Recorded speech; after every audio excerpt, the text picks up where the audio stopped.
Next second ఈక్వేషన్ని A2, second equation కాబట్టి A2 B2 C2 అని మనం రిప్రజెంట్ చేసుకున్నాం. ఓకేనా. సెకండ్ ఈక్వేషన్ మళ్ళీ దీంతో కంపేర్ చేయాలి మనం. ఎక్స్ కోఎఫిషియంట్ A2 ఏంటమ్మా ఇక్కడ 7, A2 is equal to 7. Next y coefficient ఏంటి ఇక్కడ B2, y కోఎఫిషియంట్ B2 ఏంటిది 6, B2 is equal to 6. Next C2 ఏముందమ్మా ఇక్కడ -9, C2 ఈజ్ ఈక్వల్ టు -9. అది ఇప్పుడు మనకి A1 B1 C1 A2 B2 C2 వచ్చేసింది. ఓకేనమ్మా. వీటిని మనం రేషియోస్ చేస్తాం. రేషియోస్ అంటే numerator by denominator, A1 by A2 B1 by B2 C1 by C2 చేసి కంపేర్ చేద్దాం. చూడండి A1 by A2 is equal to 5 by 7. Next one B1 by B2 -4 by 6. Next C1 by C2 8 by -9. ముందు ఈ రెండింటిని compare చేద్దాం. 4 by 6 అంటే 2 2s are 4, 2 3s are 6. Cancellations ఏమైనా ఉంటే క్యాన్సిలేషన్ చేసి సింప్లిఫై చేసేసేది. ఓకేనా. ఆ తర్వాత చెక్ చేద్దాం. ఇంకా సింప్లిఫై చేయడానికి ఏమైనా ఉందా? న్యూమరేటర్ డినామినేటర్ ఎక్కడైనా క్యాన్సిల్ అవుతున్నాయా?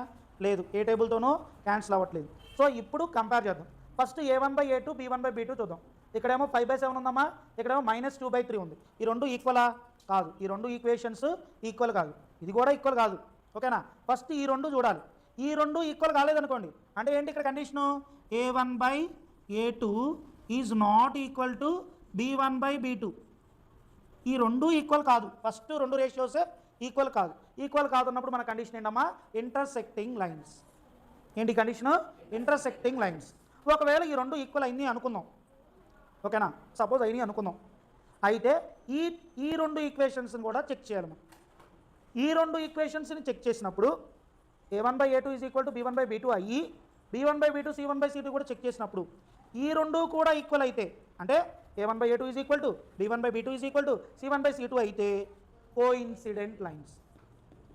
ఏ లైన్స్ అమ్మా? Coincident lines. అంటే లైన్లో లైన్ మెర్జ్ అయిపోయి ఉండటం. 2 lines. Next A1 by A2 B1 by B2 రెండు ఈక్వల్ అయిపోయి ఈ B1 by B2 is not equal to C1 by C2 అనుకోండి. అప్పుడు ప్యారలల్ లైన్స్. ఏంటమ్మా? Parallel lines. Parallel lines condition ఏంటి? చక్కగా A1 by A2 is equal to B1 by B2 is not equal to C1 by C2. ఇది parallel lines condition. ఇలా ఉంటుంది parallel lines. Coincident అంటే ఒక దాంట్లో ఒకటి. కోఇన్సిడెన్స్ అంటే ఏంటి? ఒక దాంట్లో ఒకటి కలిసి ఉండటం. ఓకేనా. కంపేర్ చేసినప్పుడు రెండు ఒకే దాంట్లో మెర్జ్ అయి ఉండటం, దాన్ని కోఇన్సిడెంట్ అంటాం. ఓకేనా.